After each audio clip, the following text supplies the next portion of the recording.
Bom dia, graças e paz a todos, uma boa semana. Vamos voltar aqui ao nosso estudo desse precioso livro, O Grande Conflito. Gostaria somente de fazer um pedido a todos. Estamos aí entrando no mês de abril e a nossa arrecadação desde janeiro ela está parada. Temos pouco mais de R$1.000, mas graças a Deus, que Deus ele faz sua intervenção. Como nós já gravamos uma novidade aí no canal, já temos 3.000 livros, metade praticamente do que a gente precisa. Mas isso é um pouco triste, porque sabemos que é um privilégio de cada um de nós doarmos. Então ainda temos alguns meses, e se você que está assistindo esse vídeo compartilhar e também doar, certamente o valor ali vai aumentar. Compartilhe com outros adventistas, outros irmãos, outras pessoas que você imagina que possam estar colaborando com esse projeto que nós vamos estar realizando dia 31/12, aqui no sul do Brasil, em Santa Catarina. Existem outros missionários fazendo esse mesmo trabalho em outros estados e nós desejamos também estar fazendo nossa parte aqui onde moramos. Então considere essa causa. Aqui o capítulo 5, chamado Arautos de uma Era Melhor, ele vai falar especificamente de John Wycliffe, ou João Wycliffe, reformador inglês, chamado de Estrela da Manhã da Reforma. O papado, até a chegada de Wycliffe, ele estava numa meia-noite intensa. Era uma noite muito escura, não tinha nenhuma luz,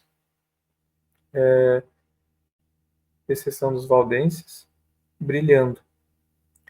Então veio esse homem do próprio seio deles ali, do próprio berço, foi frequentador de faculdades como Oxford, e pelos seus próprios ensinamentos ele viu a incoerência, eu me refiro aos ensinamentos papais, e acabou então Deus o conduzindo contra esses erros que levaram a uma grande decisão: obedecer a Deus ou aos homens. E graças a Deus ele preferiu obedecer à verdade.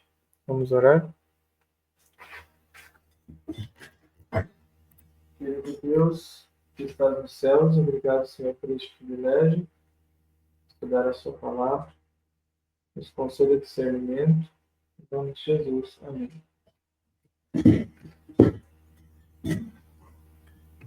Então, capítulo 5. Vamos iniciar uma leitura. Antes da reforma, houve por vezes pouquíssimos exemplares da Escritura Sagrada, mas Deus não consentira que sua palavra fosse totalmente destruída. Suas verdades não deveriam estar ocultas para sempre. Tão facilmente poderia ele desacorrentar as palavras da vida, como abrir portas de prisões e desaferrolhar portais de ferro para pôr em liberdade a seus servos.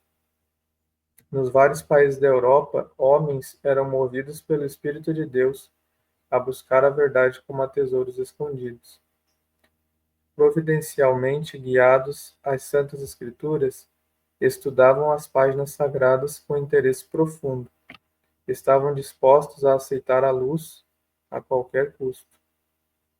Posto que não vissem todas as coisas claramente, puderam divisar muitas verdades, havia muitas sepultadas. Como mensageiros enviados pelo céu, saíam rompendo as cadeias do erro e superstição, e chamando aos que haviam estado durante tanto tempo escravizados a levantar-se e assegurar sua liberdade. Aqui essa parte que falou assim, posto que não vissem todas as coisas claramente, puderam divisar muitas verdades.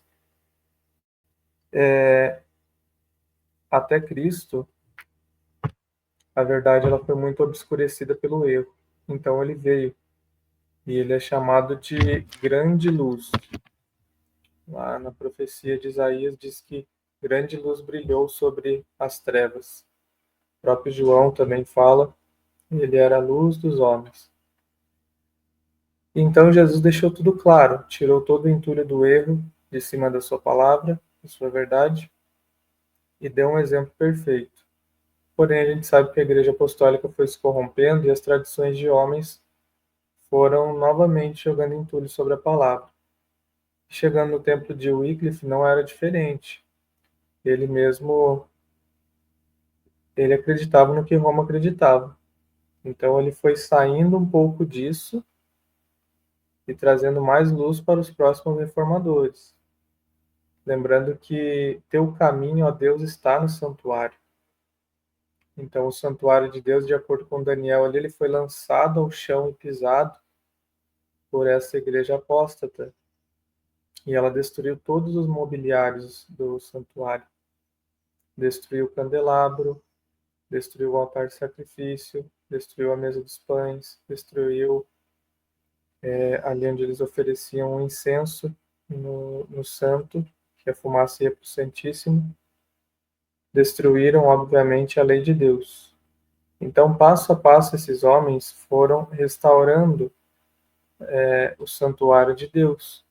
Por isso que lá na frente nós vamos chegar nos luteranos, também não cita muito aqui os batistas, mas a palavra é clara, eles restauraram a questão do batismo, só que não avançaram em outras coisas.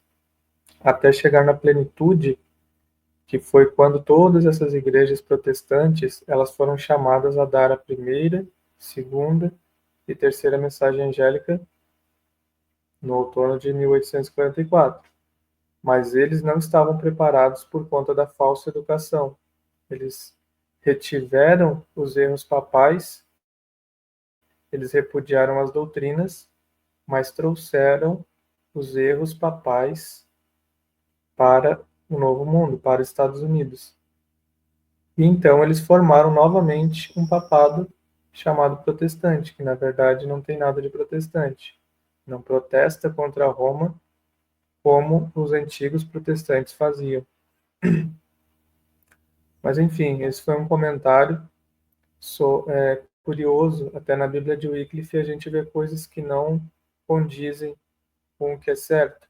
Tem um livro muito interessante chamado Peregrino, até indico, principalmente de leitura, tanto para adultos quanto para crianças, mas de pais para filhos. Ali ele traz umas coisas estranhas também, John Bunyan, porque ele estava também na Idade das Trevas e eles não viam as coisas claramente, apesar de a Bíblia estar bem claro. Como nós podemos perceber, a Bíblia era rara nesses tempos. Vamos continuar um pouco mais. Com exceção do que se passava entre os valdenses, como a gente estudou no passado, eles tinham a Bíblia na sua língua materna, incontaminada, e isso os tornava especial, de forma especial para o papado como transgressores. Eles tinham ódio deles, por conta que a palavra trazia luz. Então, com exceção deles, a palavra de Deus estivera durante séculos encerrada em línguas apenas conhecidas pelos eruditos. Chegando, porém, o tempo para que as Escrituras fossem traduzidas e entregues ao povo dos vários países em sua língua materna, passara para o mundo a meia-noite. As horas de trevas estavam a esvair-se, e em muitas terras apareciam indícios da aurora a despontar. Amém. Que benção. No século XIV, surgiu na Inglaterra um homem que deveria ser considerado a estrela da manhã da Reforma. João Wycliffe foi o autor, foi o arauto da Reforma, não somente para a Inglaterra, mas para toda a cristandade. O grande protesto contra Roma. Então aqui está o ponto. O que é um protestante? É um grande protesto contra Roma, contra tudo que se ensina ali. Então, os protestantes de hoje, o próprio papado já tratou várias vezes como incoerentes, falando que todo aquele que faz culto no domingo, seja, pode assumir que está observando ou não, é uma homenagem a Roma. Isso no futuro será muito importante, será a imagem da besta. O grande protesto contra Roma que lhe foi dado proferir jamais deveria silenciar, se tratando de Wycliffe. Aquele protesto abriu a luta de que deveria resultar a emancipação de indivíduos, igrejas e nações. Então, olha que importante o que uma pessoa pode fazer guiada por Deus. Wycliffe recebeu educação liberal e para ele o temor do Senhor era o princípio da sabedoria. Então aqui está a base, irmãos. Mesmo ele não sabendo de tudo, para ele o temor do Senhor era o princípio da sabedoria. Muitos de nós sabemos bastante da teoria, das palavras e das histórias, mas infelizmente o temor do Senhor não é o princípio da nossa sabedoria, são apenas informações. Enquanto há tempo que nós possamos nos alinhar com essa verdade tão preciosa, o temor do Senhor é o princípio do saber. No colégio se distinguira pela fervorosa piedade, bem como por seus notáveis talentos e perfeito preparo escolar. Em sua sede de saber, procurava familiarizar-se com todo o ramo de conhecimento.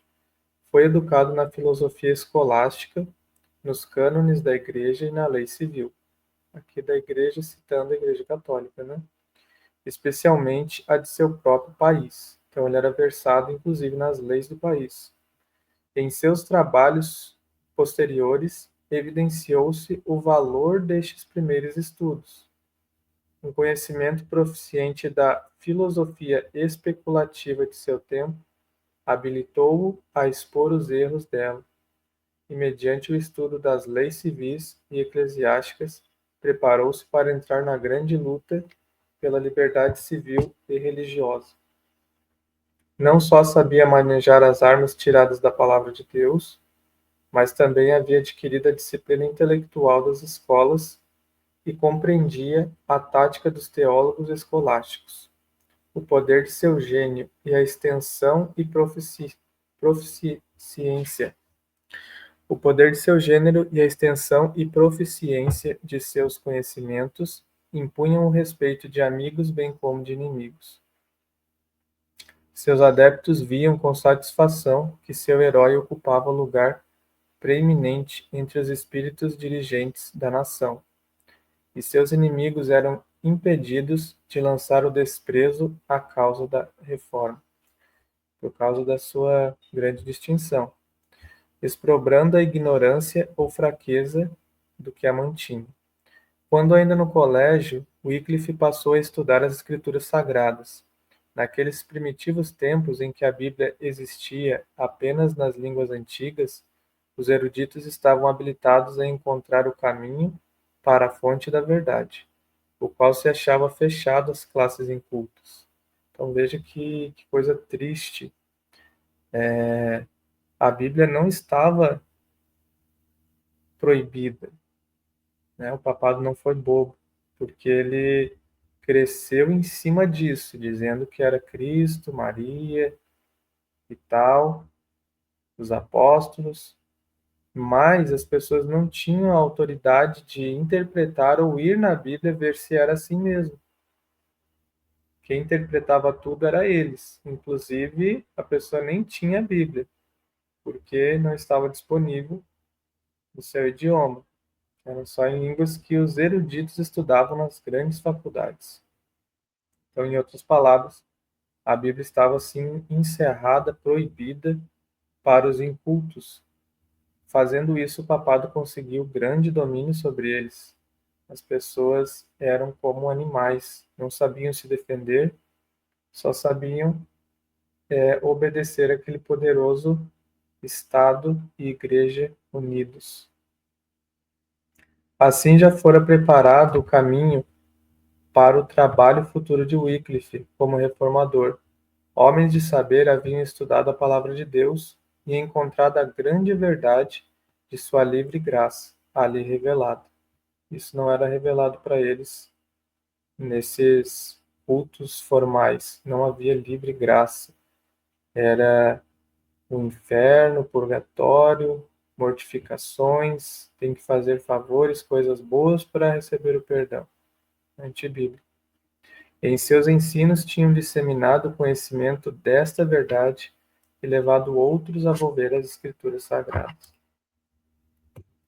Quando a atenção de Wycliffe se volveu às Escrituras, passou a pesquisá-las com a mesma proficiência que o havia habilitado a assenhorar-se da instrução das escolas. Até ali tinha ele sentido grande necessidade que nem seus estudos eclesiásticos, nem o ensino da Igreja puderam satisfazer. Na palavra de Deus encontrou o que antes em vão procurara. Ali viu revelado o plano da salvação e Cristo apresentado como o único advogado do homem. Entregou-se ao serviço de Cristo e decidiu-se a proclamar as verdades que havia descoberto.